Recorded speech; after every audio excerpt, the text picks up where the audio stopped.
That's a good question. Hmm. I haven't used it in a long time, and I didn't realize that it had an auto leveling. What's the auto leveling? Like, do you know what it's set at normally? Well, I've been setting it at like 85, and it's pushing it back down to 71 for the recording volume setting. Weird. That's odd. Not I good. don't know why it's auto. I don't care. You know what? You deal with it. But it's getting really low. Like the waveforms are really small. I'll deal with it. I'll just use the backup track. At least you're not. Don't use the backup track. Why not? Track always sucks. It's fine.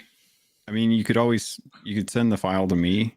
I can auto level it in Audition and change the volume to like negative 19 decibels and then send it to CJ. Or we can try that. Yeah.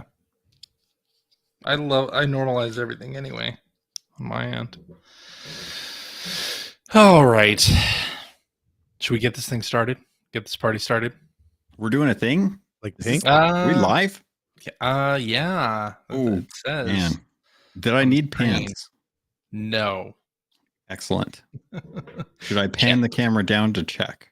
No, because then we'll get kicked off of YouTube and Twitch. So okay. Don't do that. That's fair.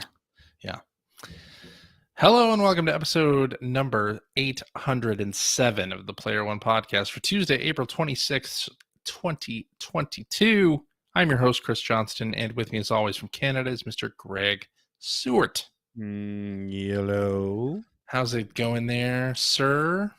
Got the COVID. Yeah? It was a thing. It's been a thing. You had it. Yep. I mean, I'm week. still testing positive today, but my understanding is that can continue to happen for months afterward. Really? So okay. yeah, apparently. Yeah. So, we made it through. The kiddos are all testing negative again. So that's good. That's good. Did Back you get into any the cool world. like fever dreams or anything from it? Like weird hallucinogens? Nothing fun to tell your kids about later on? No. I mostly just got like the worst sinus cold you can think of times 10, along with what felt like strep throat for like 3 days. And my biggest thing now is that I feel fine, but I get winded really easily over the last couple of days. Like just doing very little, I'm just like, oh my god, I need to sit down or like. And it seems like in the middle of the afternoon for the last few days, no matter what I'm doing, it's like my body's like, you got to go to sleep for a while. So really, siesta time. Wow. That's crazy. Yeah, that shouldn't be happening for at least another 15 years, right? Yeah. That's right. And joining me again this week is Captain Logan of the Xbox Wrap Up podcast and the Keelhauled podcast. Hello, Logan. Why, hello there, CJ. It's a wonderful time to have you with us. And I'm glad that Greg's here too.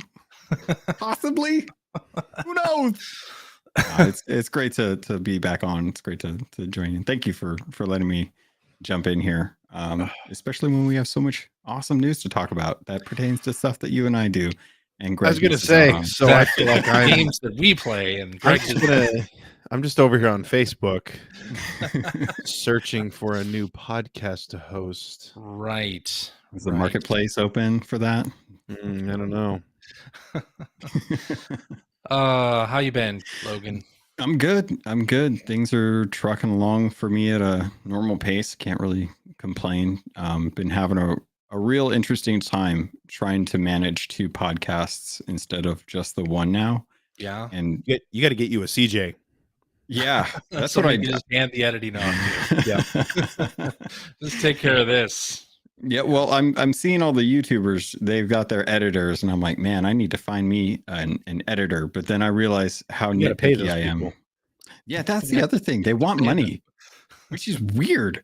What do they need money for? They're just clicking. Tell them, man, exposure. It's all about exposure. Yeah, that's right. We've been doing it for the exposure for 15 years. And it hasn't worked at all. It hasn't worked, but it will. What is this? It'll catch on. Yeah, no, I'm glad to be back. I'm glad to have some fun with you guys. It's good to talk with you as opposed to just talking to you and actually you not hearing me talk to you. It's a nice change because usually I'm just talking to you through the podcast and you don't listen and you don't respond to all the things I'm saying. But What a bunch of jerks. and I know, right? For once, I get to get the reactions live now. It is true. It is true. Well, let's hop right into some video game stuff. Let's talk about Sega for a second here, because there are a couple news stories here that we can talk about. First of all, Sonic Origins, which is a collection containing Sonic 1, 2, Sonic CD, and Sonic 3 and Knuckles. Launches on June 3rd. And I assume when they say Sonic 3 and Knuckles, that means you can play just Sonic 3. I have to imagine, but they are counting it as one game. And initially, wasn't it conceived of as fair, one yeah. game? Yeah, Sonic 3 and Knuckles. Sonic 3 locked on with Knuckles is what Sonic 3 was supposed to be. Right. Apparently, so right. Yeah. So I'm looking at the website. It shows each as their own individual thing, and Sonic 3 does have the and Knuckles in it. So okay. I think you're good on that. Sonic 3 and Knuckles, yeah. I mean, this is cool. I'm really curious to find out about the music in Sonic CD. Not only whether you're going to have, pardon me, and Sonic 3. Well, that's what I was going to get at. Yeah, you ruined it, but thanks. Okay. Not only which soundtrack, or maybe if we'll have both soundtracks, but the last time I believe that they released Sonic CD on any kind of compilation, the intro and ending songs were missing the lyrics. Oh, really? I assume because of licensing issues. I forget the name of the band that sang those songs. And then Sonic 3. I mean, they haven't re-released Sonic 3 in quite a while. Again, I think that the going theory, I don't know whether it's ever actually been confirmed, is music. I don't know if it's that they don't have the rights, or it was since it's been pretty much accepted now that Michael Jackson composed most, if not all, of the music in Sonic 3, that they didn't want to be associated. I'm not really sure. So, I mean, that's exciting that it's coming out on a compilation again, but I'm curious to hear if any of the music changes. But I got to say, even with those two things, this is great, but I mean, they've re-released these games so many times at this point. The last time it was really exciting to have Sonic CD re-released was in the early 2000s when Gems Collection came out. Right. This is going to have widescreen gameplay again. That's cool. And Christian Whitehead apparently did work on these. So they're actually remasters in the Christian Whitehead engine then, hopefully. Yeah. So I mean, that's cool. That is great. That does make them worth buying. But I was talking to there's a streamer that I watch pretty frequently, and I think you know him, CJ. But anyway, G to the Next Level. Yes, the streamer. Yeah, and he's a Sega centric streamer, and we were sort of he and his chat group were sort of chatting about this on one of his streams earlier this week, and I just wish that they would go more comprehensive. You know, what I would love to see. These are great, but what I'd love to see is let's do something with the Master System games. Or at least add them in there. And there were a lot of Master System and Game Gear Sonic games. Let's get Knuckles Chaotix. Never played them. Exactly. Let's get Knuckles Chaotix in there somewhere. I just like to see them go a little bit deeper, with some deeper cuts here. And I don't see it happening. It's great, and I'm sure this will draw in sort of younger potential Sonic fans, especially since the first two movies have done so well. But for us oldsters, I wish there was a little bit more there to entice me to spend $40 or $50 on this. Than just sort of the same 4 Sonic games that I've played to death already. It's been a while since I played Sonic 1, and definitely been even longer amount of time since I played 2, 3, or CD. So right. this will be nice to revisit them. I'm most interested in the Switch version, which apparently is coming soon. They don't have that as a, like, it is coming to Switch, but not on the 3rd or something like that, because it's not listed as one of the platforms that's coming out. And then the other thing there too is like, I never bothered to go figure this out because I really, at the end of the day, don't care. But right, like the whole pre-order bonus chart that was going around, it's like I didn't even understand what half of the stuff on there was. I'm curious about the whole coin thing. Yeah, well, it's very similar to the Pac-Man collection that comes out like in another month or so, where you earn coins by doing missions in the game, and then you unlock different things via those coins. Okay. Or via the rings in this case. That's messed up. Like if you're gonna sell a collection and you want to celebrate the actual history of the franchise and stuff, like why you gotta lock stuff behind like an in-game coin system to get access to the vault and special stages? It's just like put it all out there and let people enjoy it the way they want to. It's interesting as a kind of carrot and stick thing to get you to actually play these old versions again, but yeah, I mean, I agree. I think, you know, a lot of this stuff should be open from the beginning, and at least one of the like the deluxe edition has some of this stuff unlocked earlier. Yeah. And you get bonus coins if you so buy the digital deluxe version, which is only $5 more. So then these aren't like real world transactions then, I assume. No. Okay, that's good at least. Yeah. It's going to PlayStation 5, 4, Xbox Series X and S, Xbox One, Steam, and Epic, and also Switch at some point. I mean, I'm excited and I'm happy that they've decided to actually do real remasters. You know, the engine that the Christian Whitehead games are on is great. So, you know, definitely down with that. But yeah, it just, I don't know. It would be nice for it to kind of what Captain Logan there just said was, you know, it'd be nice for it to be more of a celebration of the history of the character in the games, you know, do things like throw in there's a great ROM hack going around right now of the original Tokyo Toy Show demo that happened in 1989. Oh, wow. It's seconds long. And it's not the actual demo. It's been put together by people who are, you know, fanatical about it. But it's like, you know, do something, maybe see if you can do something with that, or I don't know, any number of things.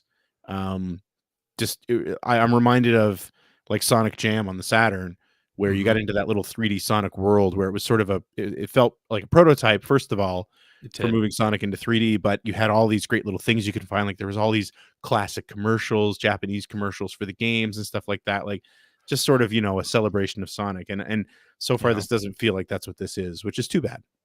Yeah, they haven't listed that it comes with that kind of stuff, the commercials, which would have been great. I agree. Yeah, I love Sonic Jam. I mean, that's a great collection for sure. Yeah. But yeah, I'll replay some of this. Excuse me. Yeah. I'm still more excited about Turtles collection at this point. Yeah. Did you see the special edition that they announced, the Cowabunga collection? $200 collection?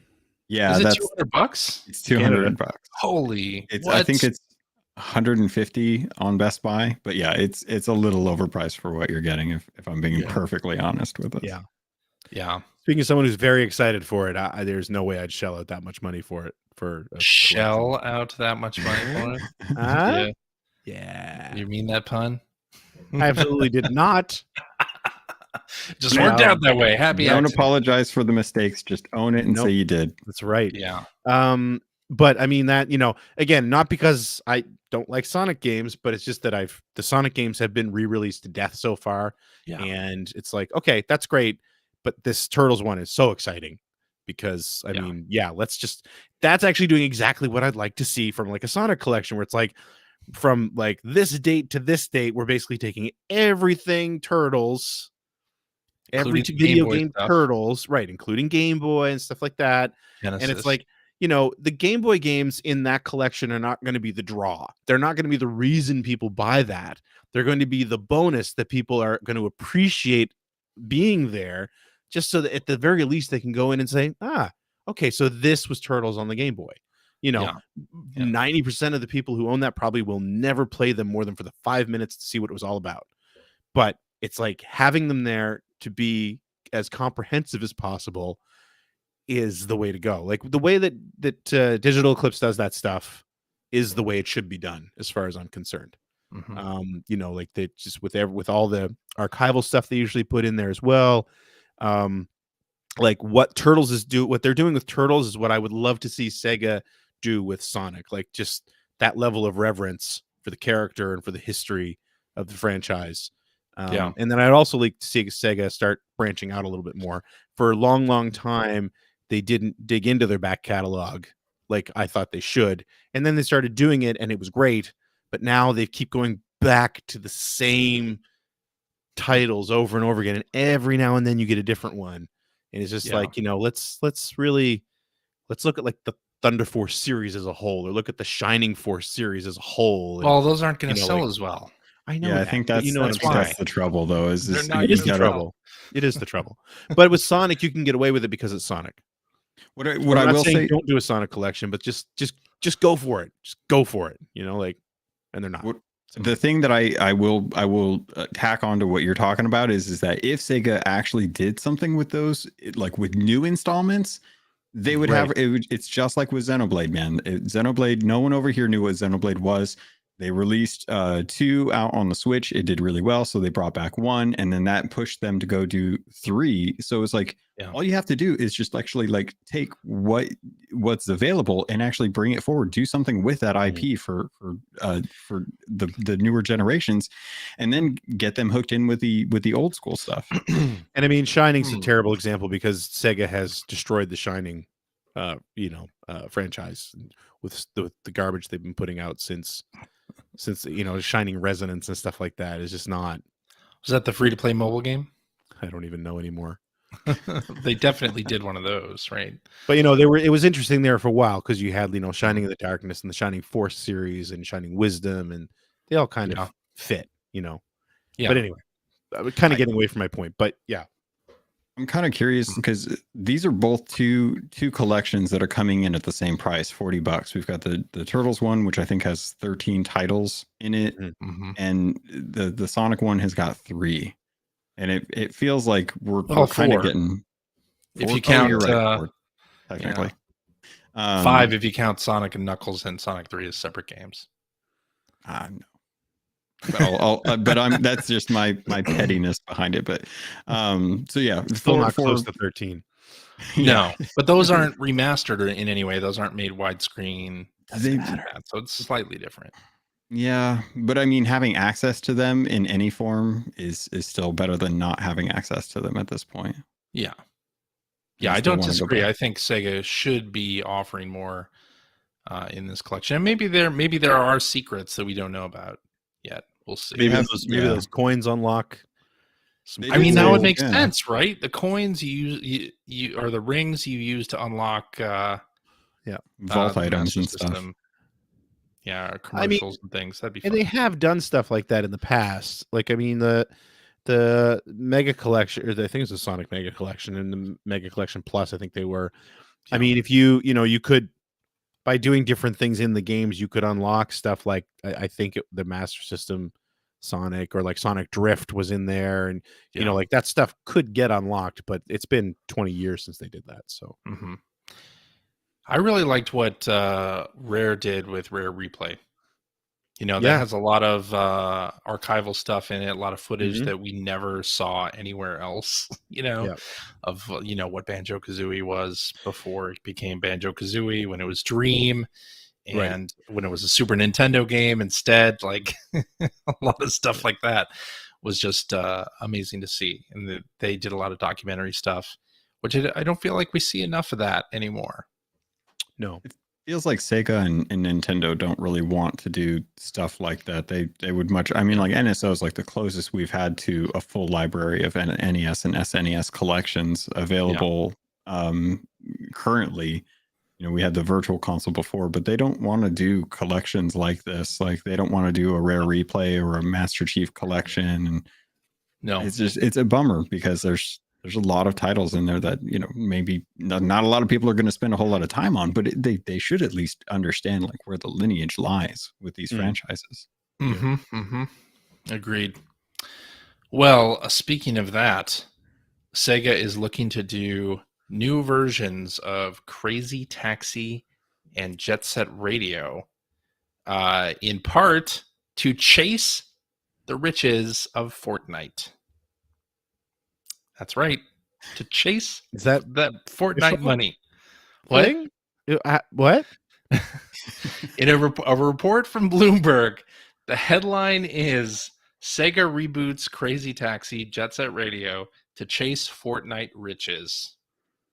This is part of that super game initiative that I think we've talked about before on the show, where Sega is looking to find games that are live services that will basically just print money for years. And apparently, they think that Crazy Taxi and Jet Set Radio are two that could have that possibility.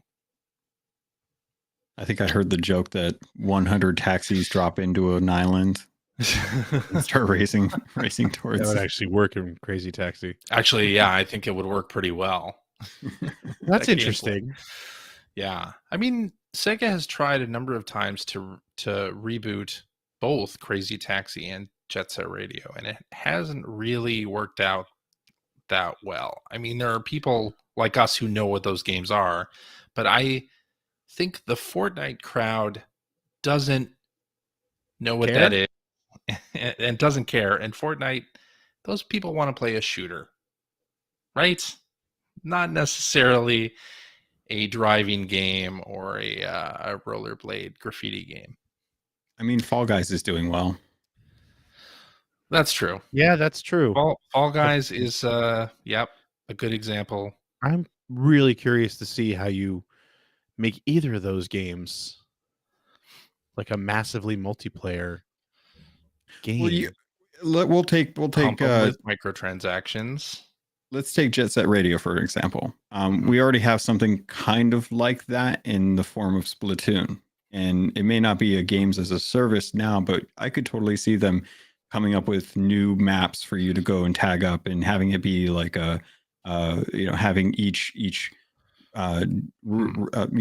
racer being like part of their own clan or their own guild or whatever have you, and have their own tags and stuff, and then you have people fighting against areas to tag while getting away from cops, and the better tags you do or the better combos you make and stuff, and going around there, the better you do on the map overall, and then you just have to beat the other people for attacking areas, and it's like turf war in that sense on rollerblades. Yeah. Yep. I like that. Or you could do a Crazy Taxi Island sort of battle royale style, where the fog, kind of closes in, or your service area as a taxi driver kind of becomes smaller and smaller as you go, and you have to pick up fares and deliver the passengers to their destination. That could be interesting. So Crazy Taxi, yeah.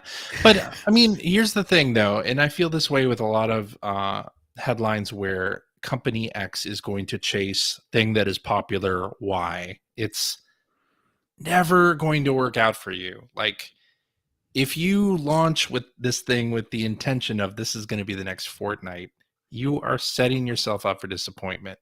And I saw that a lot, like working in mobile. Like, this is going to be the next Pokemon Go. It's like, it is not. Remember how every mascot game back in the early 90s was the next Mario? Exactly.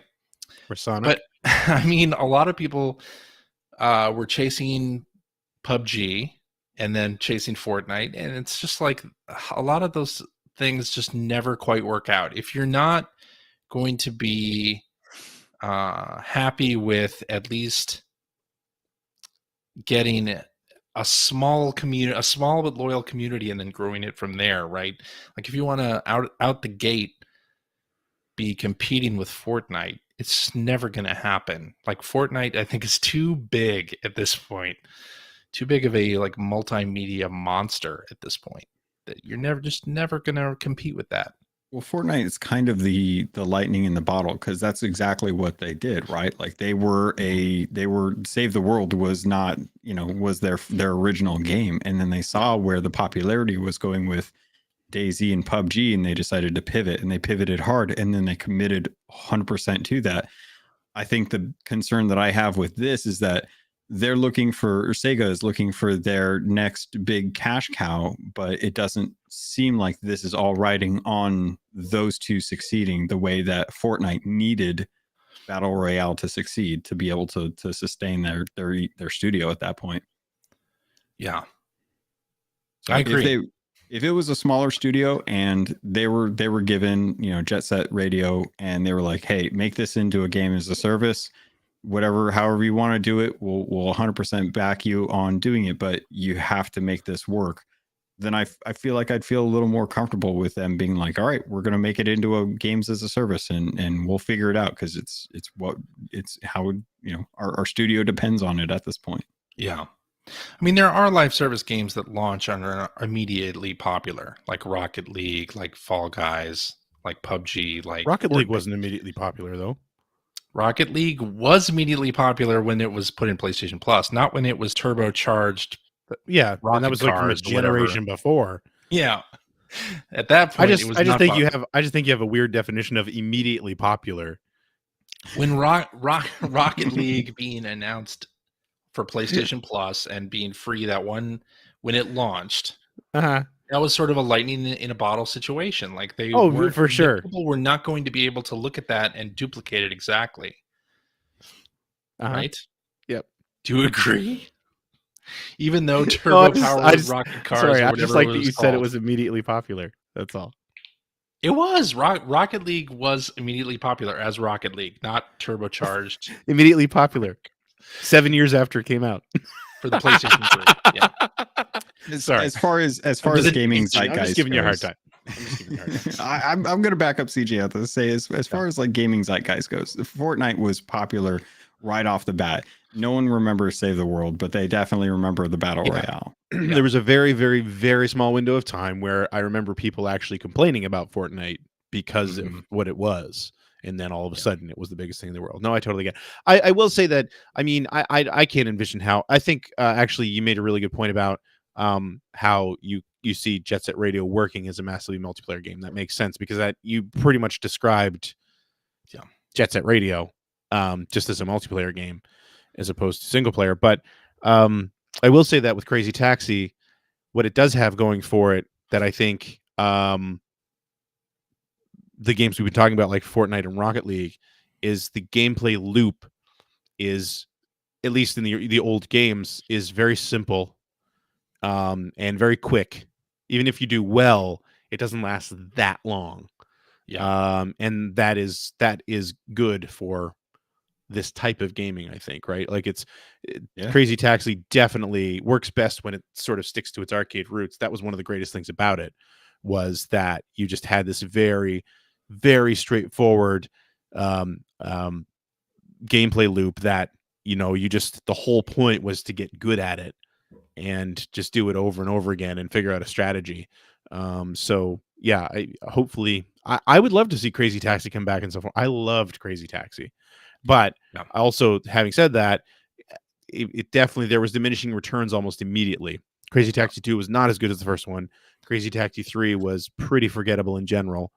But the first Crazy Taxi was a masterpiece. It was so good. They knew what it was, and they had it balanced just about perfectly. Let me ask you this, Greg. Sega reveals this thing. It's a free-to-play live service. No, I won't play it. Exactly. Yeah. Well, but I'm not saying it won't be good. I'm not saying it won't be good. I'm just saying that that's not. I will try it, but I can't see myself getting into any free-to-play live service stuff in general. Well, let's kind of look at this from like a business perspective. If you're trying to build this as a live service game, then one of the best things you can do is keep the arcade loop about it, And then throw seasons in there, add seasonal cosmetic rewards so that, give you emotes or give you car skins or songs and things like that. And, at the very end of the first season, you get the Offspring song. If you complete the season, level 100, that's how you unlock it. And it's like, that's going to push people to do that, especially if you're nostalgic for that.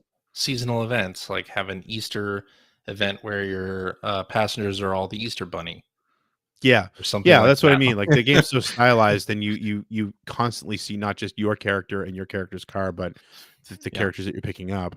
It makes sense, especially in this day and age when cosmetic updates to me, are big. And I feel like it's going to be hard for them to strike that balance, because there are going to be people like you and me and the folks listening to this podcast that have memories of Crazy Taxi as it was, and then they also want to appeal to people who don't know anything about Crazy Taxi and play Fortnite. So there's going to be like this weird.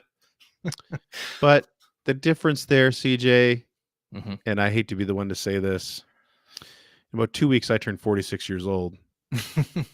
Yeah, we're not the target audience. No, we're not.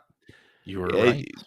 That's not to say there are much younger gamers who have memories of Crazy Taxi for sure than we do, but those games aren't made for us.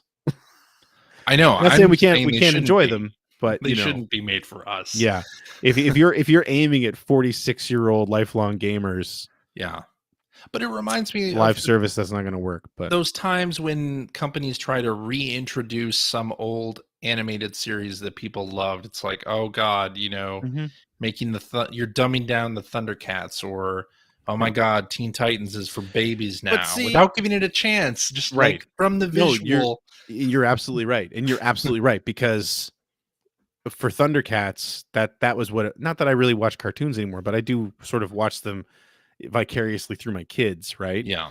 But like for Thundercats, I wouldn't even consider giving it a chance. But it's not made. I mean, this is kind of stupid because we're talking about cartoons, but in general, like the reboot wasn't made for fans of the original series. It's them getting more mileage out of a franchise. Yeah. And rebooting it. I mean, and that's one of the things that I've really I was on a podcast this week. I was actually on I forget which podcast it was this week. Anyway, talking about the Zelda series, and we got a little bit into like Breath of the Wild, and also talking about Metroid Dread, and saying like, for me personally, I liked Breath of the Wild. I didn't love it because it wasn't what I wanted a Zelda game to be, but my baseline is like 1987. Right. Or Metroid Dread. I've gone on this show. I mean, not that I excuse what I think are bad design decisions in that game, but at the end of the day, I understand, my baseline for Metroid is like 1994. Right. And that, no, they're not making those games for me anymore. And that's one of the things that I definitely applaud Nintendo for those two franchises is, as an example, not being afraid to evolve them and appeal to a younger demographic that's going to be around for another 20 years. So in 20 years, they can bitch about how much the new Metroid isn't like Dread. You know what I mean? So, I mean, a reboot of Crazy Taxi is not for you and me. No. Or Jet Set Radio. So, but do you think they should try to appeal to you and me? Yes, but not as the main, you know what I mean? Like, I think that's where you throw in the wink and the nod. The wink and the nod, yeah. And it's just close enough that it's like, it still stirs nostalgia, but it should, if it's not exactly the same, I won't be surprised, because again, if it was exactly the same, we played that 20 years ago. Here's my concern. Sega hasn't really proven themselves good at this. Neither is Sony. And sorry. This is Gran Turismo 7. Sorry. Well, it still hurts. I think you bring up games are hard. You bring up an interesting point that we were talking about whether or not they should market it towards people like us, but when it comes to content being made, we are still a large voice in the gaming sphere. Like, we have the lineage and the knowledge to really kind of say, like, if you look at most of the people that are doing content for this kind of stuff, it is people in their 30s and 40s that are the ones that have the time and the funding to be able to do this, unless you're just on YouTube purely. Yeah, but I would say that you definitely need to skew more to the mid-30s element of that equation. I feel like there's a reason why when you look at like sort of demographic breakdowns, there's a like 30 to 44 I forget what but the breakdown is like early 40s is where there's sort of this delineation. Yeah. And it's not to say that we don't matter anymore, but it kind of, I guess for me, the analogy is like, I remember, I think it was Dale Earnhardt Jr. This is a NASCAR analogy, but it's a sort of sports analogy or an athlete analogy where he, at one point, I think had someone ask him on one of his podcasts or something, where it was like, when you're walking down to your car or on a weekend and you're signing autographs and you're giving away hats and everything, you always sign for the little kids.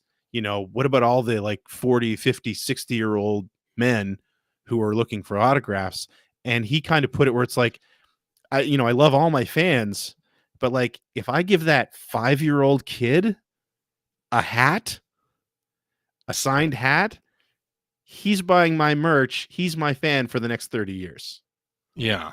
Right. And it's the same reason why I say like when you see like baseball players or hockey players, like when they're warming up and they throw pucks to people in the, like, people who are in the bleachers or on the stands right against it's always the little kids. They're always giving that stuff to the little kids. And, I mean, it's not exactly the same, but it's kind of where I get this philosophy from is like, if you're introducing a live service game, I mean, how long has Fortnite been going now? 8 years? No idea. No, I don't know. Right. So, but let's say 8 years. Yeah, years. You're not aiming squarely at a 45-year-old player to carry a live service game for a decade. No. You're aiming at 25. Although they are putting 35. out Marvel and all those great skins, right? The Moon Knight skin that just came out. Yeah, but I mean, those are contemporary. You're right. Characters. Even though some people like to think of it as for them when they're in their mid-40s. It's like totally and in our chat, Mr. Wise saying, how old is Ninja? You know what? It doesn't matter how old Ninja is. It matters how old his audience is. That's true. Yeah. He actually, there's a really good video that I saw about that, about how he used to be a lot more geared towards his demographic, his own demographic. And when he made it big, he really started to pull back on a lot of that. And that's kind of what cost him a lot of his fame, is that he was losing his original consumer base when he started to be more popular, play the game less, and he started to kind of tone things down and kind of go for that younger demographic. It really ended up hurting him because he started to lose what people liked about him. Yeah. Sorry. But weird, again, weird thing. At this, I mean, and that's kind of a different frontier anyway, for sure. But it's just, again, you got to kind of look at the future, I think. And you just, my point is, a live service game, you're not introducing it with, laser focused on people who are middle-aged, because you want a live service game to last a long time. And if they're going to be in their mid 50s to late 50s in 10 years time, they're not the ones who are going to be carrying you. Although you're right. It's weird because they're the ones who usually have the most disposable income. Yeah. And they're the ones that are usually kind of like, they're raising their kids off of what they grew up with as well. Right. Too. Right. Yeah. Well, and at this point too, these games have to be multi-platform and cross-platform to really capture the most amount of players. And they have to start with a strong core gameplay loop, right? Just as you were saying, like they have to be fun in small doses, and they have to be able to sustain that. And just like with Fortnite, where they introduced the Battle Royale as a separate mode, and then once it caught fire, they just fueled everything towards the Battle Royale and pretty much forgot about Save the World, to be quite honest. Like they have to do it in that same way. Like put these out, have a strong core gameplay loop, and then add fuel to the fire, add content to it if it starts to take off.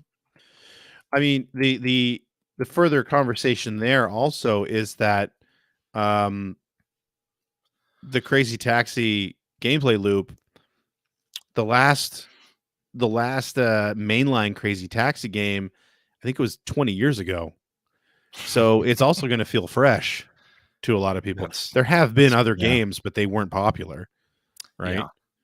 Yeah. So, All right, let's move on and talk about this. So, obviously, Sega has had some success with the Sonic the Hedgehog movie. Now, the same production team that did that movie is looking at doing a Streets of Rage movie. They just need to make the Warriors. They just need to, remake the Warriors. That was the first thing I thought of, and it's like, okay, what could this game be? It's like, oh, it'll be the Warriors. Yeah. Mm-hmm. Yeah, I'm. Hey, you know what? After the way Sonic 1 and 2 turned out, bring it on. Sure. Why not? And a script has already been written, apparently, from the creator of John Wick. Nice. So they're going to kill Axel's dog in the first 5 minutes? Exactly. Yeah, he did John Wick and the Bob Odenkirk movie Nobody. Nobody was great. Yeah, so both of those more are than John Wick, to be honest. In this guy's portfolio. So he also did a spec script for Streets of Rage. So that's great. I mean, if they let him go and create something in that vein, like they don't sort of water it down too much, I think it could be fantastic. And I mean, there's no way, like however many years ago, when you told me that they were making a live action Sonic, that I thought it could be in any way be a good movie. Right. Exactly. And, I was proven wrong. So yeah, it's still going to be interesting to see how the Mario movie turns out. That's supposed to release later this year. That still scares me, dude. I don't have a trailer for it.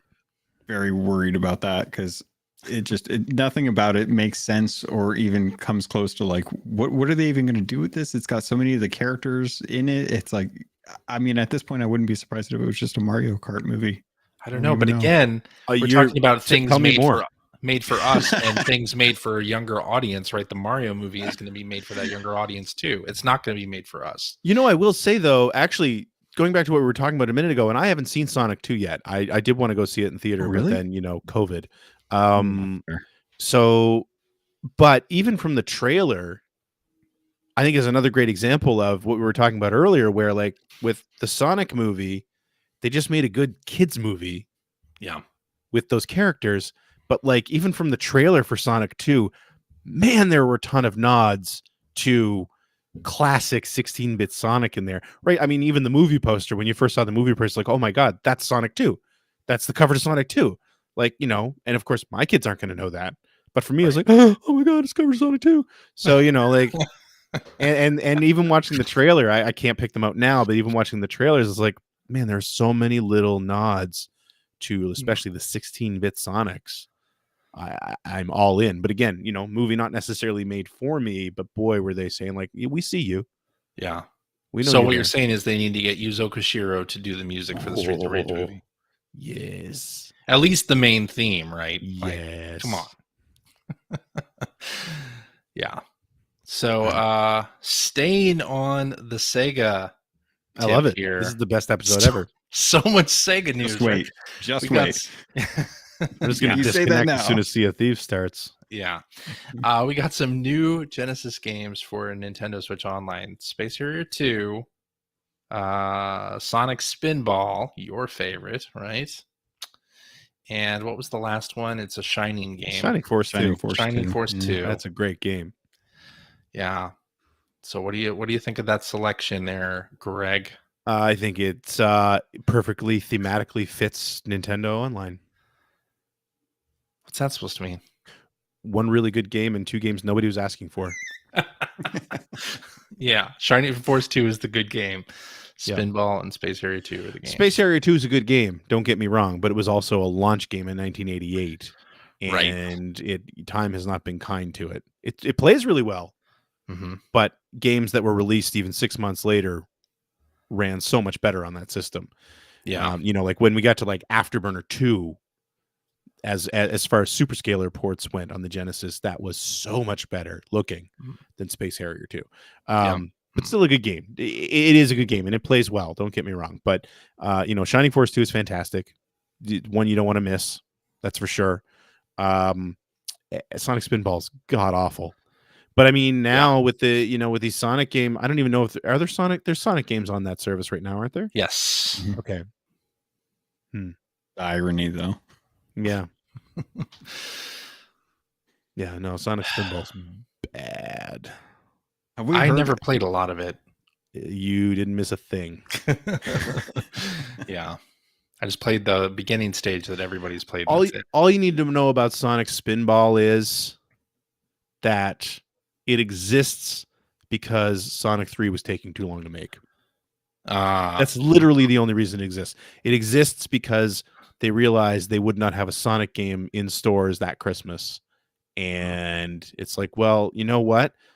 Was it Casino Night Zone or whatever level he was playing? He was a pinball in, I think, Sonic 2. I was like, that's fun. Let's make a whole game about that. Okay. And that was it. That's literally how that game came to be. Isn't it amazing, though? Don't blame them, though. The number of games that came out back at that time where it's like somebody thinks, oh, well, why don't we just do a game on this?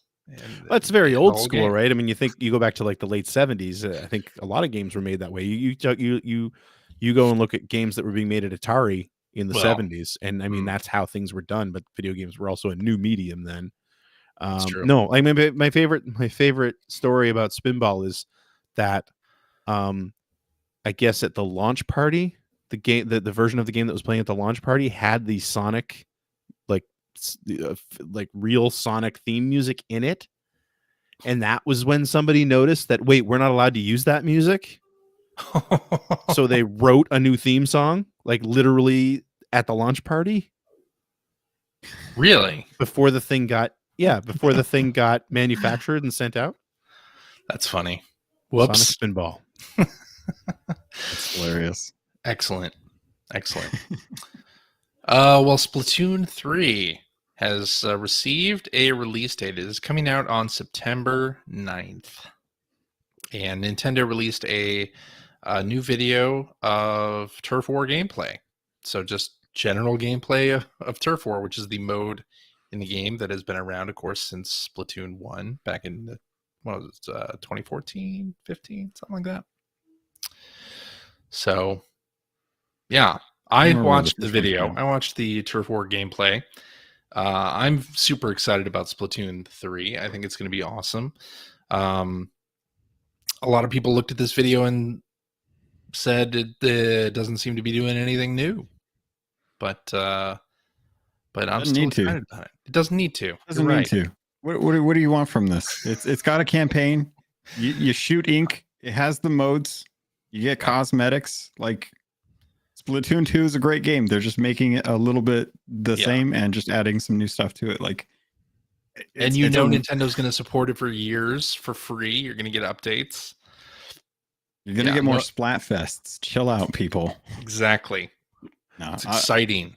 I'm looking forward to this. It's been a while since I've wanted to play something on my Switch, and Splatoon 2. Like I was watching Sean Capri the other day on stream, and it was a whole bunch of people just kind of like in the podcast realm, kind of jumping on to play Splatoon 2, and it almost got me to buy Nintendo Switch Online again because I was like hungering for that Turf War and for the tower control and stuff, and I was like, oh god, this looks fun, but I'm gonna boot it up. We're gonna play a few matches and then I'm gonna be completely done because I just don't have time to continue playing it. But Splatoon 2 is an amazing game, and this one has like new weapons and stuff. Like it's got the bow, it's got the weird little crabby kind of like robot hamster, the little hamster ball thing. Like it looks like they're pulling from a lot of the, like there was even a zipline character that mode that you could like zipline from wall to wall and get through to the back line of like the actual map. And I'm like, dude, this is adding a lot of depth to the meta for Splatoon 2 people. And all they really needed to do is add different modes, let you have loadouts, let you have the ability to change up your weapon types and stuff in custom matches, and like flesh out some of the features that are in just about any other shooter. And this is going to be a really amazing game. Like they just need to know exactly what they need to pull from other games that are doing well with first person shooters and third person shooters and stuff, and just drop that into Splatoon 2, call it Splatoon 3, and you're going to be golden. Like I don't know well, but it's Nintendo, right? They're going to learn from other first person shooters in their own time, right? Yeah. But they're also going to try to do things the way that they always do, and the level rotation is still going to be 2 stages for every 2 hours, and who knows what's up with Salmon Run. Hopefully it'll be more available, but looks cool. Well, I mean, in Splatoon 2, they made it like a set thing, didn't they? They like did fix it, yes. Play it whenever you wanted. It wasn't on rotation, so they learned somehow. They did learn eventually, yes. So I'm looking forward to this. I think, the fact that we get a new Splatoon and then Nintendo supports it with new content for years afterwards justifies the fact that they're like releasing a sequel, even if it doesn't seem like a lot's changed. Nintendo, Nintendo's going to support this thing.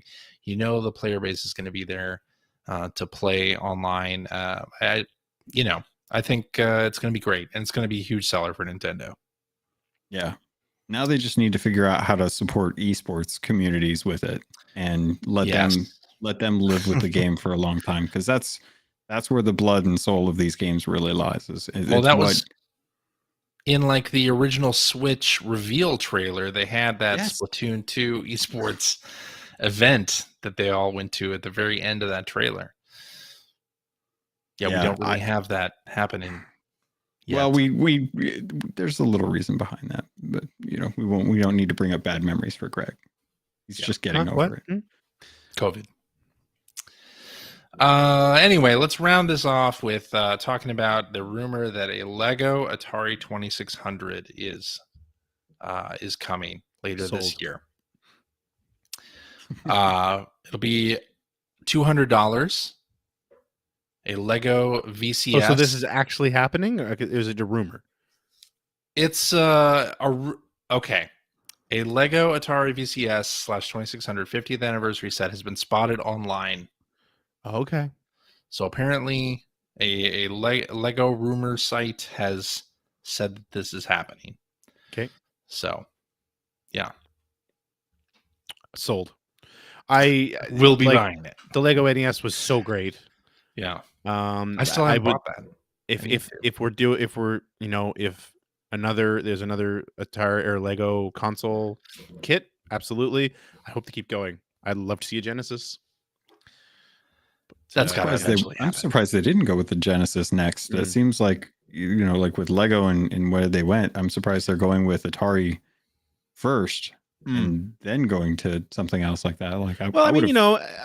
I could see it. I mean, as far as iconic systems, especially in the West go, NES and 2600 are probably the two top ones, right? Then you probably go Super Nintendo before Genesis, unfortunately. But they they got the Sonics. They even have like Sonic Lego like things already. Like it's right there. And with the hype with Sega and the Sonic movies, it seemed natural that would have been the next one to go with. And I'm glad they're going with the Atari. It seems like it is kind of saying like, hey, 40-somes that have the disposable income, you want another $200 Lego kit to build? We got you. It's covered. Bring on the heavy sixer.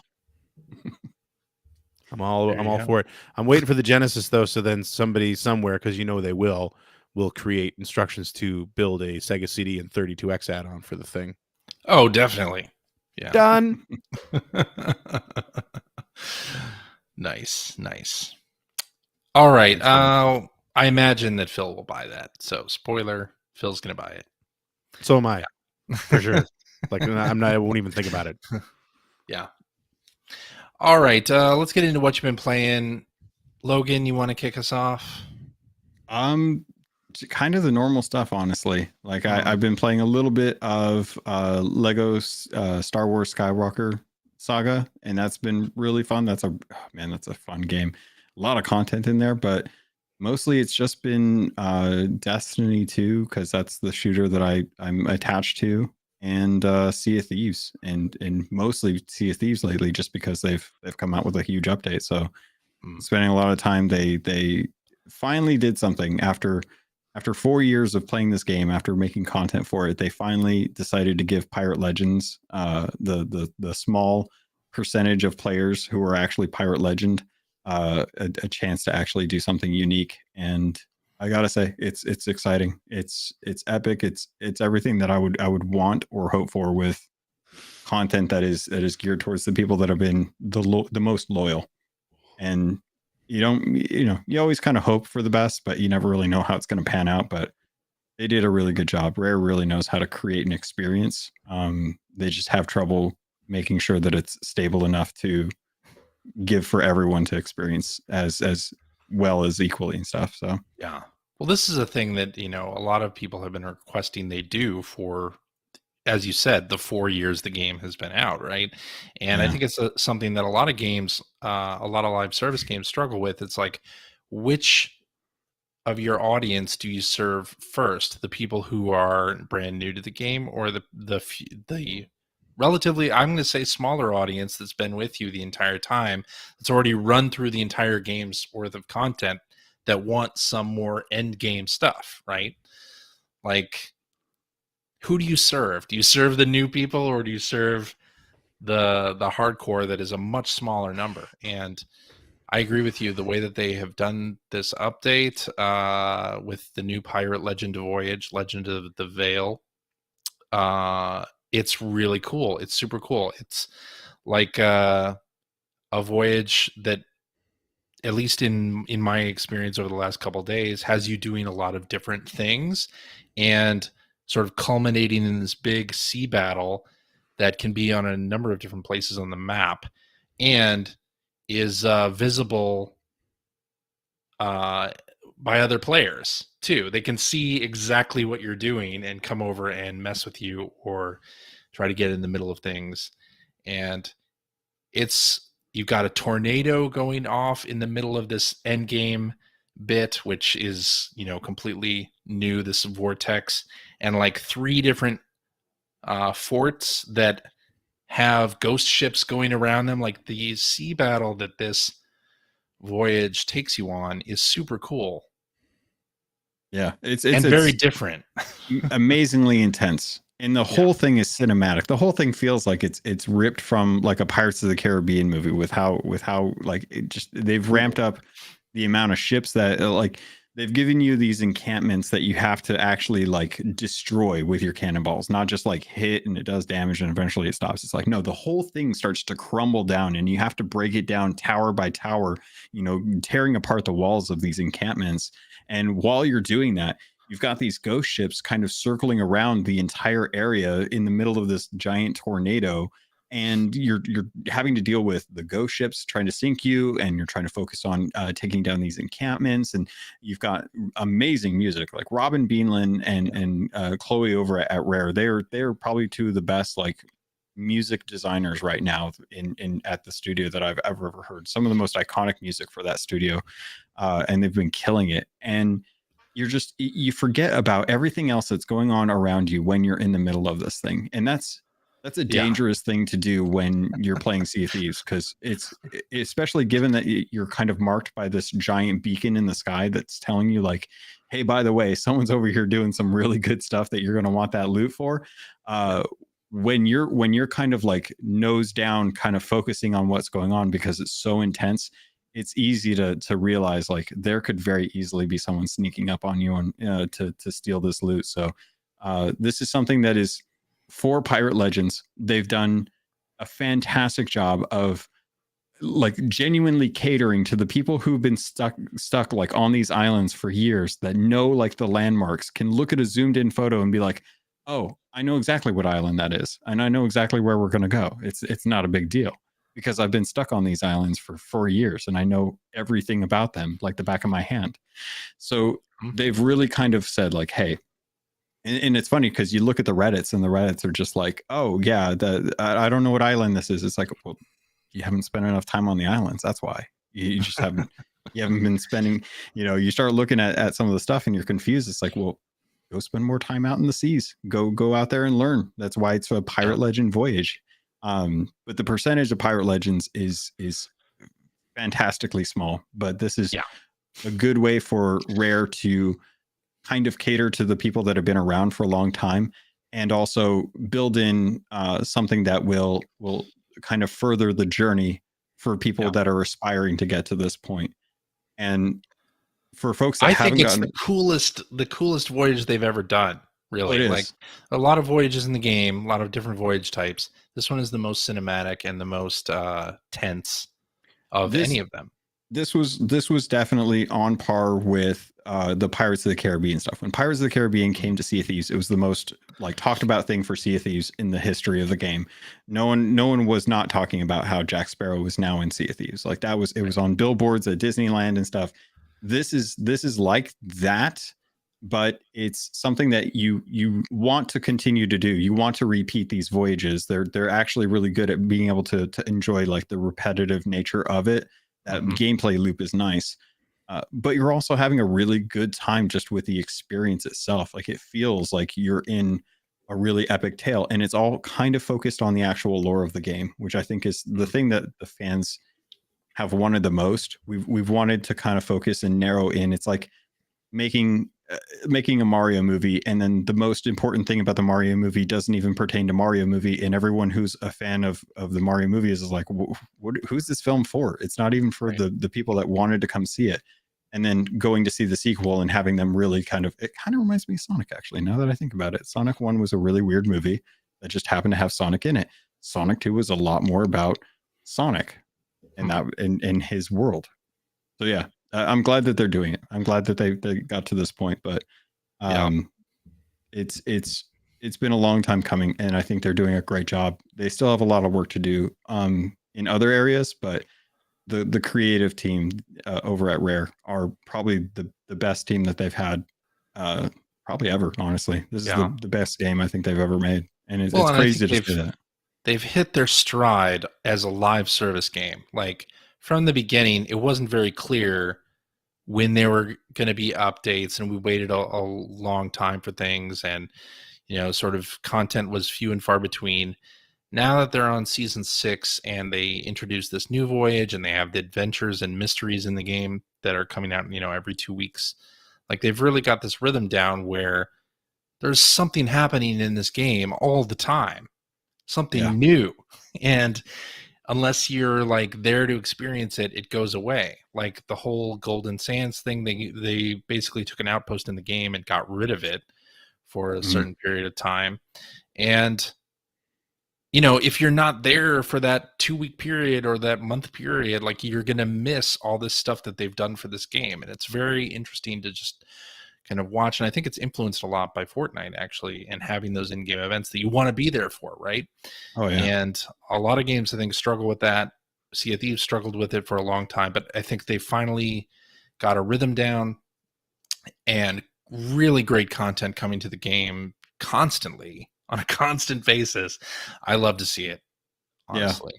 It's nice that it feels like they finally have a solid footing for where they want to take their game as a live service. Because I look at all these other games as a service, especially with like Destiny. Destiny is a huge influence on how I look at Sea of Thieves, because Destiny's been killing it for years, but they're still coming out with some of their best content. Like Witch Queen is probably one of the best expansions they've ever had in the history of their franchise. And it's like late in the game for them to be coming out with their best content at this point. But it's like there's story coming almost every week, definitely every season. And it's hard to let go of those games. Like Greg, I don't know how you get away with just having like single player games and racing games. Cause man, I like with the games as a service, it's hard to let go of like wanting to just jump in all the time, especially when it's like kind of your meat and potatoes of gameplay loop. Like it's hard to kind of test something new and not be sure of like, am I going to like this? Yeah, but you just described why I don't play games as a service. Seriously, that's and I'm not trying to be dismissive, but Oh, yeah, no. I mean you could not have described it better. I have a massive aversion to the whole FOMO thing in general, and I mean it works for people, and clearly you guys love what they're doing with Sea of Thieves, and that's fantastic. But honestly, I don't think you play Gran Turismo 7, you played Gran Turismo Sport for years on a regular basis. Like I think this is very similar to that, only Gran Turismo is a different beast, but it's still a live service game, right? They're still going to release new support, improve the game. If I don't play it for 3 weeks, I didn't miss anything. Well, see, that's the thing is you don't, there's no worry about FOMO if you just don't stop playing it. No, but I'm serious. I'm not trying to be dismissive about it. I mean, it definitely works for people. And when you guys describe, I've been drawn into Sea of Thieves a couple of times to try playing it because of CJ is one of my best friends. His best friend Mike used to be one of my best friends before CJ took him. So and when I listened to all you guys talk about it, I was like, that sounds awesome. And like when I see it being played, it's like, I love the whole open sea thing and being pirate ship and all that. But then I play it for like a few days. I'm like, this is not for me. Right. But that's one of the main reasons why is just like, I can't, I won't make the time to get in and see all this cool stuff. I will always be a step behind. And so I don't, that's the reason I don't play that stuff. And I don't play almost anything that has sort of story based events or, anything that's based on the lore that I have to play in this certain time period or I'm not going to see it. I just don't have, I have an aversion to it. So I don't even pick it up. I think the thing that I think what does it for me is more so the community that's kind of built up around me. If it weren't absolutely for my friends, I could probably get away with like dipping out of this a lot more often. But it really is the people that I play with who are there with me to experience it and have those memories. And now you've just described the reason why I played so much Gran Turismo Sport, and I'm sticking with Gran Turismo 7, even though it's kind of a hot mess, is because, I mean, Gran Turismo Sport, when that came out, I played it for a little while, and then I put it down for like a couple of years. Yeah. And I didn't touch it. And then the pandemic happened, and everyone was stuck at home, and suddenly sim racing became a thing. And because of the great community we have built up around this podcast, there were a nice group of like-minded people who wanted to race online, and that's the only reason I didn't even have Gran Turismo Sport installed at that point. I went back to it, and those guys are the only reason why I put up and keep playing Gran Turismo 7, even though it's still in bad shape, because I have a group of like-minded people who are all committed to getting together every week or two and just playing. Or even when I'm going in with Gran Turismo 7 and play single player, I usually fire up the chat room, because somebody will hop on, and we might not be playing the same races, but we're both playing the same game, so we can chat about it. And so no, I totally get it, don't get me wrong. But yeah, I love how you described Sea of Thieves community and Sea of Thieves just with Gran Turismo and yeah. But I think it's similar for a lot of games too. Like for sure, people who play Fortnite, people who play Call of Duty, people who play any of those games. Yep. Same. My son has a group that they migrate from game to game. Right. Yeah. So that's a good way to go. The same too. reason. Yeah. But yeah, that's kind of what I've been playing on mostly, just kind of the same stuff and trying to get time to. I have such a big bunch of games that I would love to jump into, but I'm so addicted to these games as a service. It's hard to step away from them, because every time I do, I go back and I'm like, what was I doing? I don't remember. Like Ghost of Tsushima is probably one of the best ones that I can jump back to, because every time I go back to that game after like 3 months, it's like, oh, here's how you dodge. And I'm like, oh, thank you for so telling me that again. I forgot. I'm glad you care. If more games did that, I would probably stick on those games, because it's a lot harder to go back, and some games are good about that, but yeah, I would love to be able to sit down and stay focused, or at least get the TV long enough to be able to jump into like the next Forza Horizon game to be able to play through that. Yeah. What have you been playing? Alrighty. Well, I have been playing Sea of Thieves, obviously, but also Lego Star Wars: The Skywalker Saga. I finished up episode 1 with my daughter. We played co-op, and then started playing episode 2, and I realized that I really don't remember much of episode 2 or 3. Like, I can't remember what happened in those movies, really. And I began questioning, like, is this scene in the movie, or is it a scene specifically for Lego Star Wars? So yeah, I saw a gif of the asteroids gag. Oh yeah, seen that, and I was like, such a traveler's. I'm sorry, they're TT games now, but such a traveler's tales. That's something that they've brought to that series so perfectly for so long. Not just Star Wars, but all their Lego games. Where, man, the humor in those games is just on point every single time. It is, yeah. And I did the fight with Darth Maul. The what was fun. the Duel of the Fates? Duel of Fates, yeah. Was the iconic song that plays during that, and there's some funny moments with Darth Maul in that battle.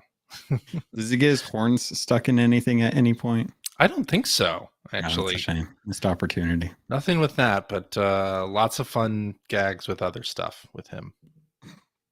But I also started playing Dismantle. So this is a game that one of my daughter's favorite streamers played on stream, and she wanted to play it. And I looked into it, and it was like, first of all, it's a survival game with crafting and building. And I'm like, I don't really want to, like, that's not my thing. But and it's also like it's a multiplayer game, but it's local only, not no online co-op or anything. So it's like, well, I can't convince. I don't think I'm going to be able to convince Mike to buy it or anything like that and play it because it doesn't have online multi. I'm going to tell you, you got a lot of power over him. So oh yeah, go for it. But it doesn't even have online multiplayer, so it doesn't even matter. Why let that stop you? Try it. That's true. So then the more I read about this game, so it's a survival game, but it does not have hunger at all, and you don't have to go to sleep. So like those are the two things that generally like kill survival games for me, is when you have to like you have the hunger meter, or when you have to like go to sleep or like find a bed or something to regenerate. Out in the sun too long. Yeah, so those two things just like always make me drop those games.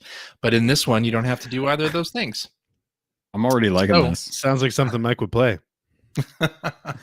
So it was only like $20. So we were having a daddy-daughter day yesterday. Aww. And my daughter loves co-op games. She wants to play co-op games all the time. So I was like, all right, let's get Dismantle and we'll play it. And it's a zombie apocalypse survival game. So where you have your tool is a crowbar, and you basically smash everything and craft items and power up your crowbar and destroy zombies. And each time you return to this little flame, you can regenerate your health, and there are also some consumable weapons like throwing knives and things that when you rest at a fire pit you get those back and you get all your health back. So we started playing, and I was having a lot of fun with this game, and then we run into zombies that spit projectiles at you, and my daughter's like, nope, I'm out, I'm done, put down the controller. She was out when the projectile vomiting zombie showed up, and good it's like, for her. Smart. Like, why now? Like, just let me deal with the projectile spitting zombies. You can continue like collecting the resources that we need to build like our next upgrade for things, and it'll be fine.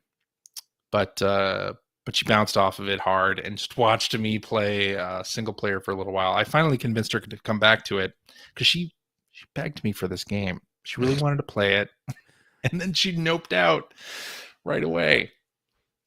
But so I've been having a lot of fun with it. It's sort of this RPG survival game where, you destroy everything in the environment that you can to collect resources and craft new weapons, items, and things. But the gameplay itself is actually really arcadey, and fighting zombies is pretty easy. Like, you have a roll button that, like a lot of Souls games, like when you start the roll, you're invulnerable. So you like roll away from things and then come back at them and hit them with your crowbar. And it's fairly easy to kill them.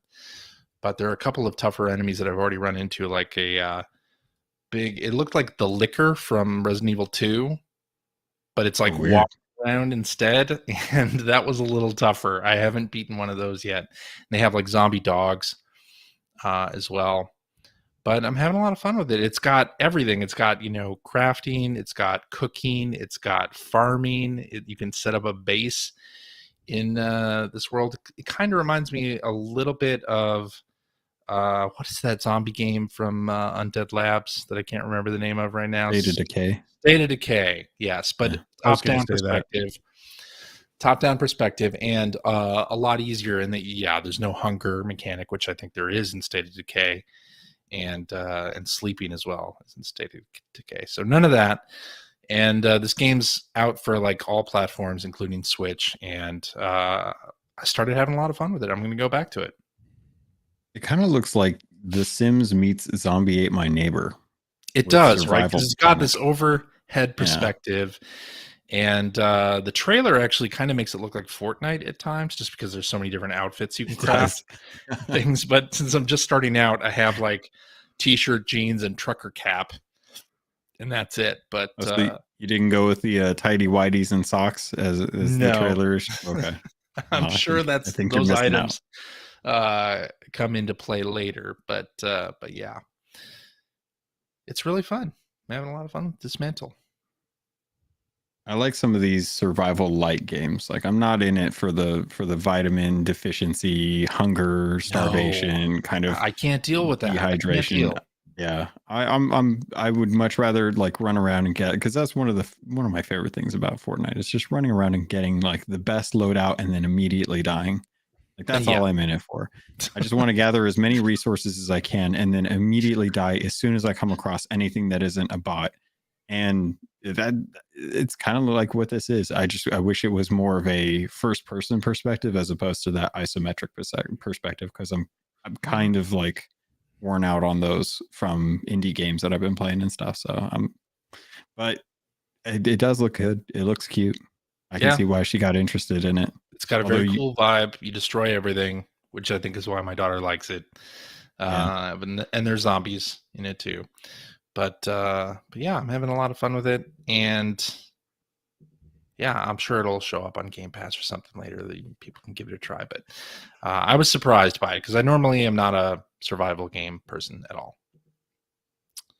That's all right, Greg, you want to talk about what you've been playing? Yeah, sure. So I fired up Moss Book 2.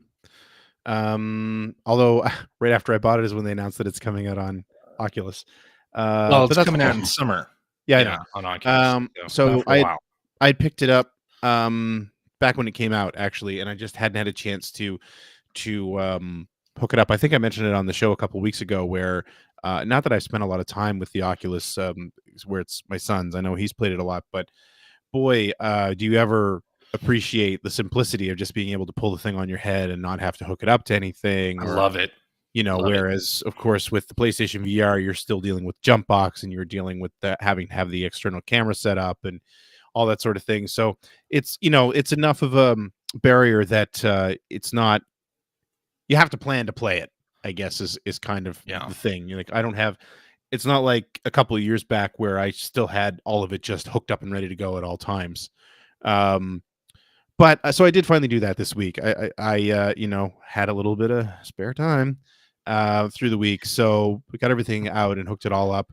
And man, it's just the game is as charming as you remember Moss being just right from the start. It's like it felt like I never left. It literally picks up directly after the end of the first game. I would have to go back and check, but excuse me, I'm pretty sure you're on the same screen that you finished the last game in. And in that church or whatever, the library. Yeah, with the dead, you're there with the dead final boss, basically the snake boss. Wow.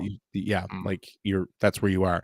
So it picks up directly there, and it's still under the premise of you're reading a book. Like every time you go to a new screen, you hear a page flip and that sort of thing. And every now and then you're brought back out to the library, and of course it kind of changes based on the happenings in the worlds that you've been in. The whole thing is narrated, and the narrator also does all the character voices. Like it's just so charming. What I'm trying to remember, and I meant to go back and do this before we recorded tonight, and I just didn't get a chance. It feels like with this game that you as the reader, so I guess for anyone who doesn't know, so Moss is basically an action platformer, but it's played in single screens, sort of like you're in a diorama. You play as this little mouse with a sword sword, and the whole thing is that you are the reader, and you're sort of this giant omnipotent sort of being that's looking down on these little dioramas, and you're controlling the mouse character. Yep. Quill, thank you. You're controlling Quill, but you're there. You are a part of the world, like, and she's aware of you being there, and the other characters are aware of you being there, and you do have a little bit of control with, like, the way you heal her is by you have a dual shock, and so you have a little sphere that's on screen, and you can, like, have her enter the sphere, and then you hold down your shoulder buttons, and it'll heal her up, like little things like that. And you can grab enemies and influence them. You can drag them around, or, like, there's an enemy now, and again, I can't remember if this was something that was in the previous game, but, like, an enemy that's almost like an inchworm, and if you grab it and you can pull its tail back and aim it and then let it go, and it'll roll into a ball and just and ricochet all over the place. And there's actually puzzles that require the use of that enemy. Or there are mortar firing enemies now that you can also grab them and actually control where the mortar fires as well. So, but it feels like in general that aspect of the game has been really ratcheted up this time around, and I don't remember it being as much before. Like, now you're actually unlocking abilities, like you're going outside. I think the first game took place mostly walking up to a castle and then getting into the castle. Now you're sort of teleporting all over these different worlds, and like this green lush world that you're in at one point, and you earn the ability to create bridges by growing them. And also like, if normally Quill can climb ivy and stuff like that, and you might see walls that have, like, just vines with no foliage on them, and you can, by touching that, you can actually create foliage that she can climb and things. So there's a lot more of that going on than in the previous game, and I'm really digging it. It's and I don't normally go for that sort of stuff, but it really works. And it definitely makes some of the puzzles and some of the battles a little more frenetic, because it's kind of, at first, it's hard to wrap your head around the fact that while you're doing sort of the motion control stuff with your controller, usually with your shoulder buttons, you still have to pay attention to what Quill's doing and what position she's in, and make sure you don't leave her in a dangerous spot, or or she might be in the middle of being attacked and that sort of thing too.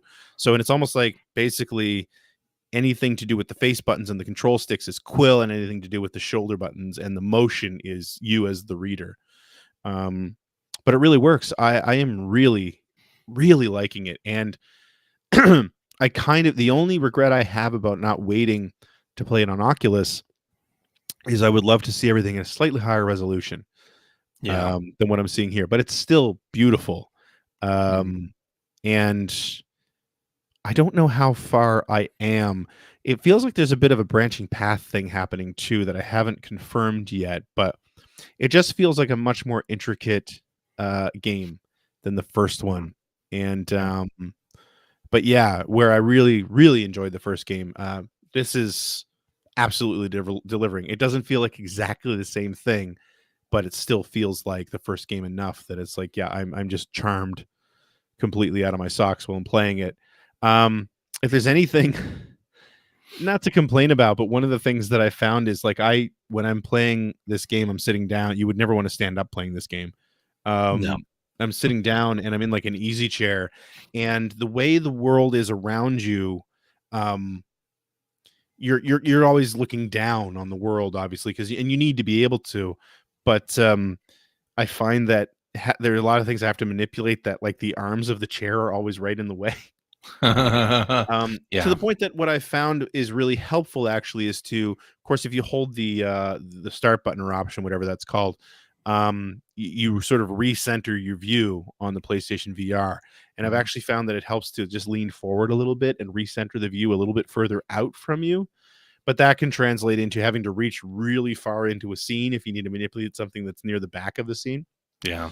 But overall, I mean, I'm really enjoying it a lot. I'm so happy for it. And I know, CJ, that I think you played the previous one. No, you didn't. Did.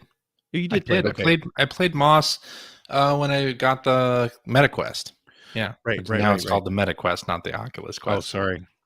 Yeah, when I picked up a Quest 2, how dare you? Moss was one of the games that I was looking forward to playing the most, and I did. I finished that game and the bonus content that I don't think I ever played the bonus content they released for it. Yeah, it's like a mini campaign within the original Moss. Yeah, a much bigger cast of characters this time around. Awesome.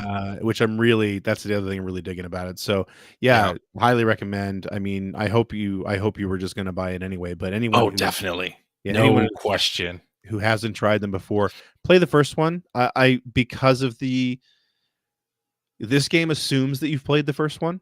Mm-hmm. I think that's worth knowing. So, and I'm sure it's not that expensive at this point anyway. I don't think it was ever that expensive, to be honest. But really, definitely play the first one. You're not missing out on anything. The gameplay is pretty much the same from at least the hack and slash puzzle solving element. But highly recommend you play the first, which is only like 5 hours long. I think it's not very long. It's not long, right? And I feel like this one's probably longer, but I'm not sure about that. But and I would just jump right into the next one, to be honest. Well, I have to imagine that they're going to, they'll release the Quest 2 version in the summer. I have to imagine that Moss, but maybe both of them are going to come out for PSVR 2, or at least if there's any backwards compatibility with that. I've just been assuming backwards compatibility, but me too. No basis for that. If that's where you're jumping into VR, definitely keep Moss on your list of games to play, because it is absolutely fantastic. Yeah, for sure. So looking forward to continuing to play through it. But yeah, excellent. I just so happy with it, because Moss was such a wonderful surprise when I played it the first time. And when I think when I finished, that was when I went and looked it up and learned that they are working on book 2, but there was no information about it back when that happened. So yeah, and this almost felt like it shadow dropped. It just came out of nowhere. Maybe I wasn't paying close enough attention, but it's like, oh wait, Moss 2's out. Okay, yeah, I think they announced it like a month before it came out. Okay, Sony will have these occasional days on Twitter where they're like, we're going to announce 6 new PSVR games, right? And that was one of those games. So yeah. Oh, it was great. It's really great. I can't say enough about it. I really hope that PSVR 2 has backwards compatibility, because this was available on it was on PS Plus at one of the months, and I downloaded it for that, but I don't even have my PS4 anymore. I just have my PS5, and I've been waiting patiently for more information about this PSVR 2, because it's going to be my first kind of dive into VR, and I don't know. I would love to get a Quest, but I can't justify it right now, just because I have so much other stuff that I want to get through that's just on my consoles. But ever since I saw like Moss when it was first coming out, I was just like, God, that looks like a game that would be a blast to play. And now that 2's out, I hope they just keep going on with it, because I can't wait to dive in. I mean, not to oversimplify it, but I feel like backwards compatibility should be a thing. Just because I mean, I don't think the games are built to what am I trying to say here? They're all, based on spatial awareness and motion control, which, with the PS, I'm going to get these terms wrong, with the PSVR is like outside in as opposed to inside out. But at the end of the day, the controls and the awareness are still the same thing. It's just how it's being discerned. It doesn't have anything to do with the program itself. It has to do with the hardware and the OS. So I would hope that backwards compatibility would be a thing. I hope so. I worry that they might not want to invest the time or have incentivization for the devs to go back to like get that back catalog and bring it forward. I think it just kind of depends. That worries me.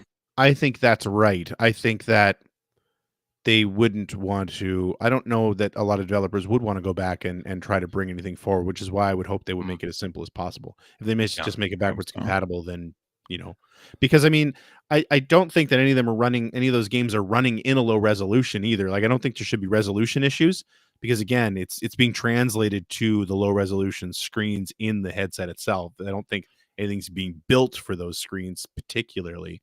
But I don't know. I don't know that. I'm just saying, it would make sense to me. Yeah. Well, the thing with PSVR 2 also, I hope we see is, a lot of games, you go into the Quest 2 store and you don't see a lot of familiar faces from video games in general. Like oftentimes it'll be like, franchises that you've never heard of or games that you're like, what is this? And there's some great games in VR. And, luckily, if you're a late adopter of VR, like I am, like there are a lot of games to catch up on. And I really, really hope that that's part of the PSVR 2 experience where you don't want to cut that off of the knees, right? No, you don't. I mean, I want to play Astrobot Rescue Mission. Oh God, yeah, and, right. That thing better be backwards compatible in PSVR 2. Like, if anything, please, like. I'm hoping so, because that's another one that I have that I picked up thanks to PS Plus, and I'm like, I can't do anything with this game, and I'm not going to buy a PSVR when we know there's a PSVR 2 coming. Yeah, I just hope that they find a way to make that stuff work on the new hardware. Yeah. Well, I did see, I think VGC reported that Moss Book 2, its sales are dismal. Like the number too bad. of owners of Moss Book 2 compared to some of the larger PSVR titles from a few years ago is like nothing. So it seems like it kind of bombed on PSVR 1. But then again, like you just said, Logan, a lot of people are waiting for PSVR 2. Yeah. You know that it's coming. So a lot of people aren't buying into the original PSVR ecosystem when they're waiting for that new hardware. Yeah. Especially when they've come out and said like this, it's going to be this much better. It's only going to be one cable. It's like, I'm not surprised that VR games aren't doing so hot right now, because genuinely the only hardware most people seem to want to have access to is the Quest. And it's like, that's one hardware that anyone can get for $300 and have a good experience with. It's like, well, no wonder games aren't selling that well. It's like, no one's putting out the hardware for it. And you'd hope that changes in the future, but we're still waiting to find out news about when the VR 2 for PlayStation is going to come out. Heck, people are still trying to get the hardware for it, for the base console. PS5, right. Right. Hopeful. Indeed. Was that all you were playing there? Yeah, that was it. Greg? All right. I guess that means it's time for tweets. But I don't have the soundboard hooked up, so Jesus I can't play. Tweet. There we go. All right.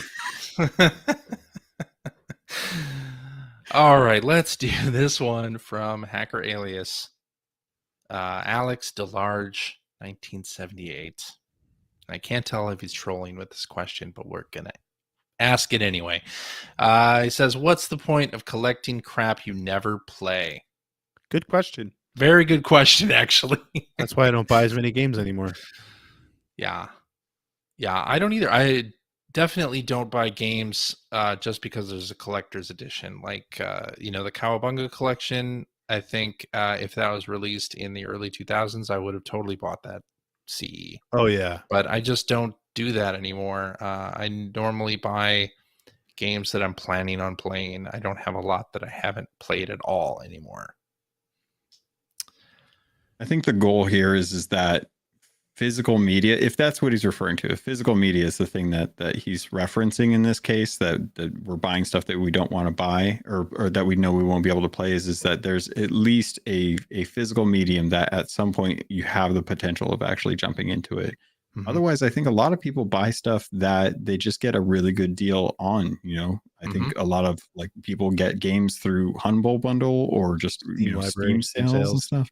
Yeah, I mean, sometimes you never know. I mean, how many people have purchased like Witcher 3 with just because they wanted to jump into it, and they're hoping that there's going to be a next gen version that they can go and actually play through as, and they may not have had it, but I mean, as far as like games that you know you're not going to play, I can't imagine people do that. I think everyone, when they're buying a game, has the intent to play it. Whether or not they get around to it is the question. That is, I mean, for me personally, that's why my collection was so big from the early 2000s. I was still buying a lot of games, but they were all bought with thinking I'll get to this eventually. Mm-hmm. Yeah. And then I finally got to the point where I was honest with myself and realized I hadn't gotten to almost any of it eventually. And so, I still buy games that I don't play right away, but it's at such a small scale compared to what it was 20 years ago. Yeah. It's night and day. And I think I'm to the point where I'm not buying things to collect anymore. No.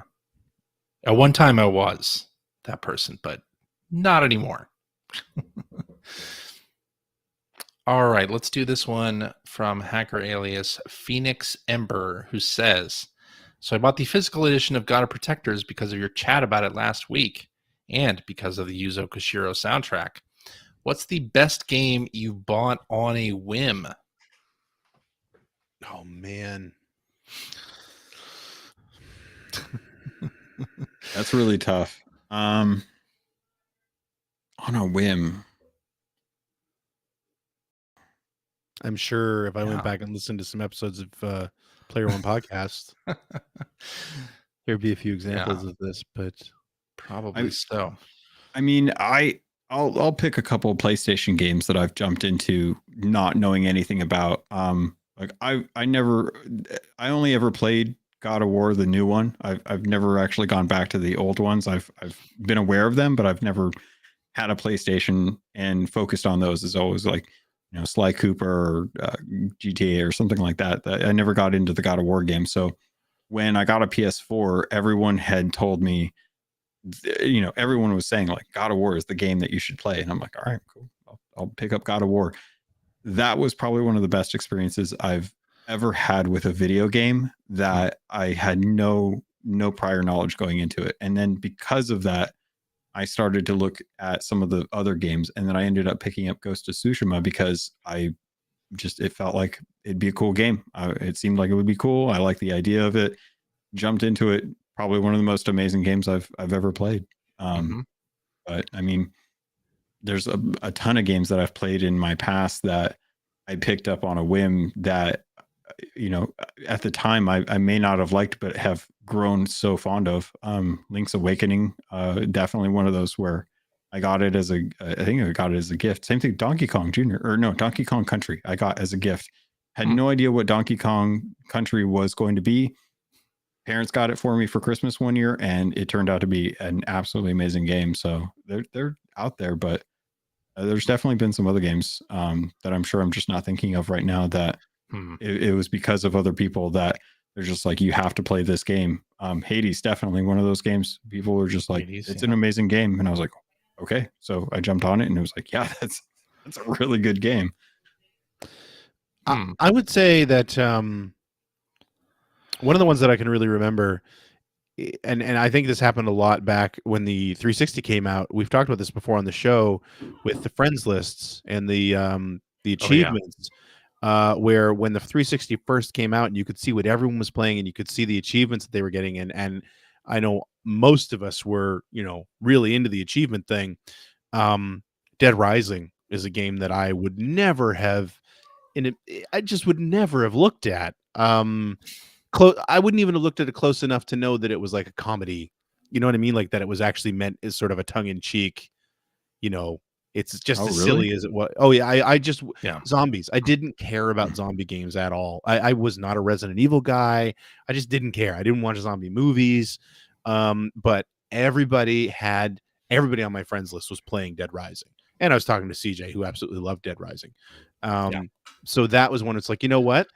I'm not a zombie guy. I don't play zombie games. There's no reason why I would ever buy this, but everybody I know is really into it.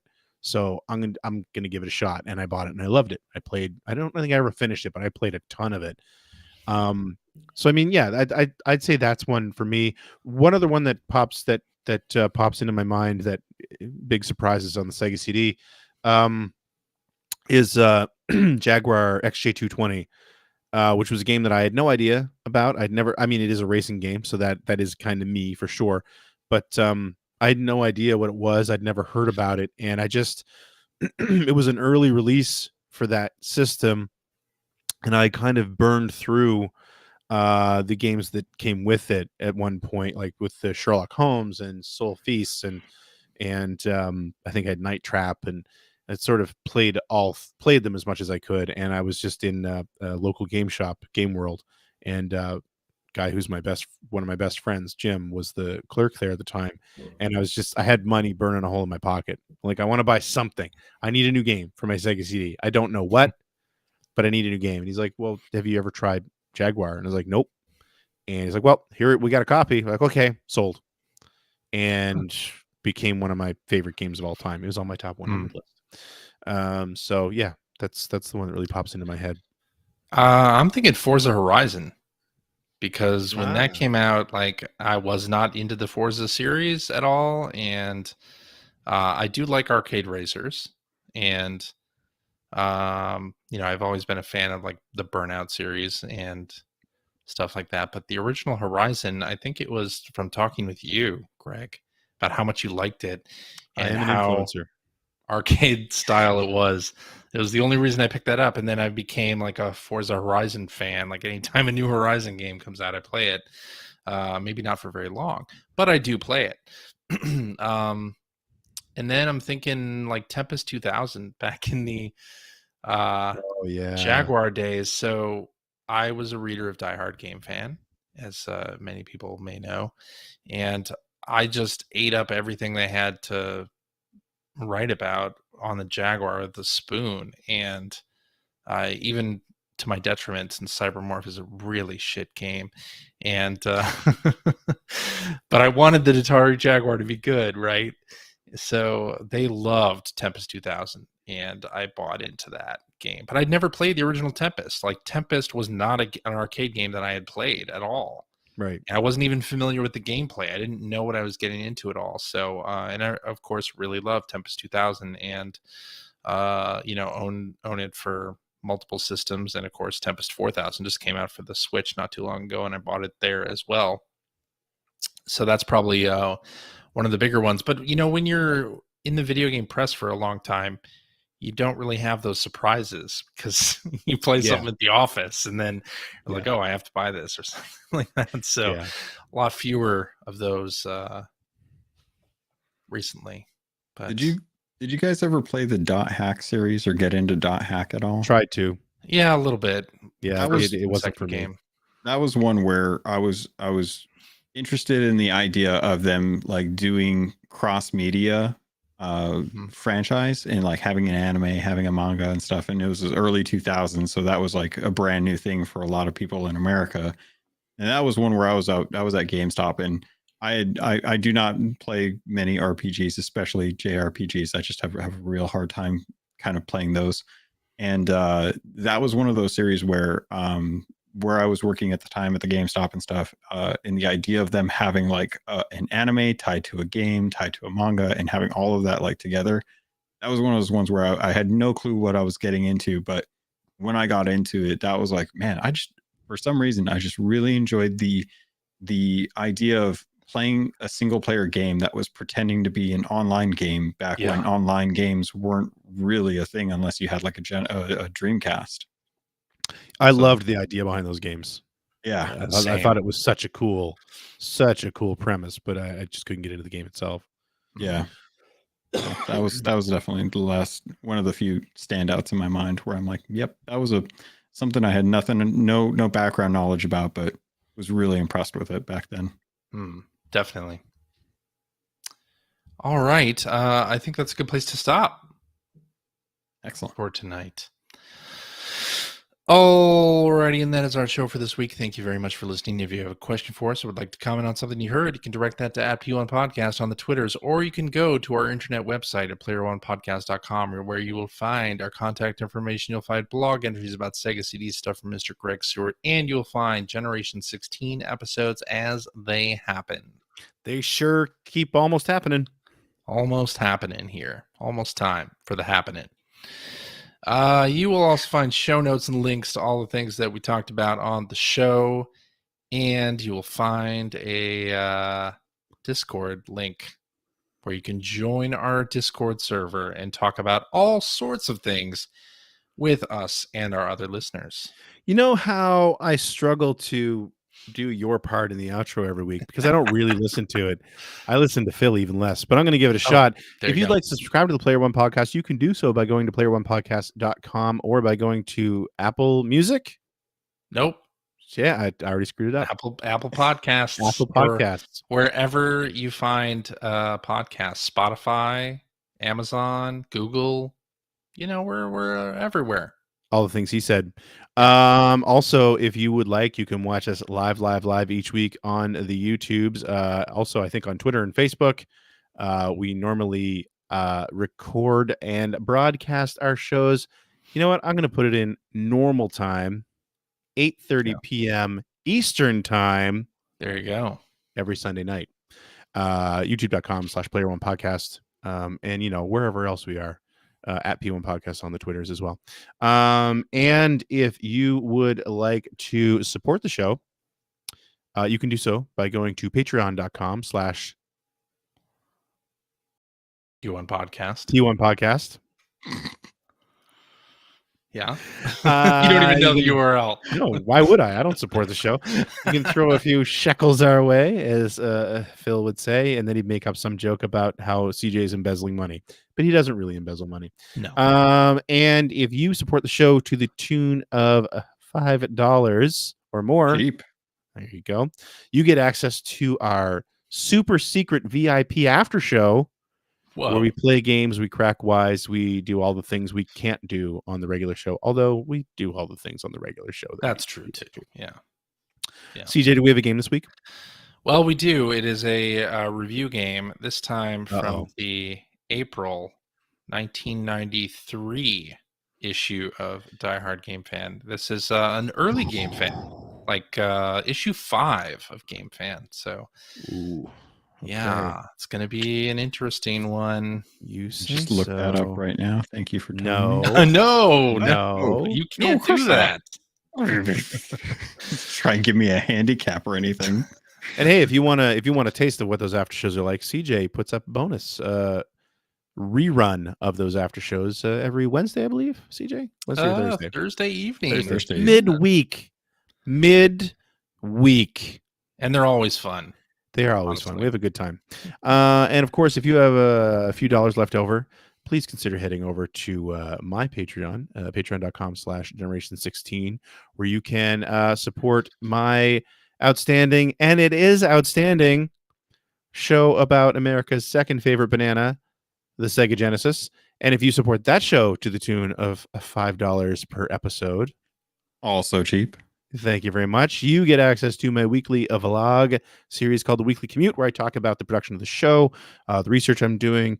I've been talking about a lot of memories about my gaming collection in the last couple of weeks, talking about other episodes, other videos that I'm working on, the real cure for cancer, how they faked the moon landing, and everything else in between.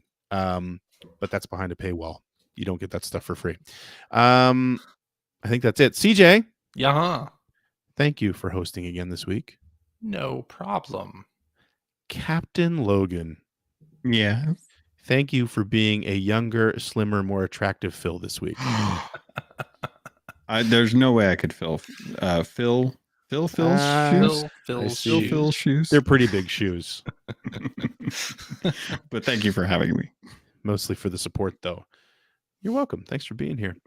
And thank you, dear listeners, for tuning in. Oh, wait, we got to let Captain Logan oh yeah, right. Where can we find you on the internet? Come on. I am on places and in wheres that you may not be aware of. If you want, you can always find my 2 podcasts. If you'd like Sea of Thieves and the conversation that I had with CJ, you can look up Sea of Thieves podcast. And if you see something called Keelhauled, that is not just a punishment, that is also an awesome podcast. Otherwise, you can check out the Xbox Wrap Up. That is the loosest, most ridiculous podcast I've ever condoned to be on the internet. But it is a Xbox podcast that doesn't actually focus on just Xbox. In fact, I just cover everything that happens during the week all in one hour episodes because I love gaming, and I think you do too. I think you do. And if you don't want to have to keep up with all of the news as it comes, then just wait till Friday, and I got you covered. Or you could just hang back and wait till Sunday and come here. There you go. Yeah. So yeah. So it's a service. It's Podcast as a service. Podcast as a service. It's a free service. It's free introductory, and then you can give me whatever money you want in any form that you want. I will accept it. All right. There you go. That's it, though. Thank you, though. All right. Thank you for being here this week. Of course, always a pleasure. Thank you for listening, and we'll talk at y'all next week. Bye-bye. Bye-bye.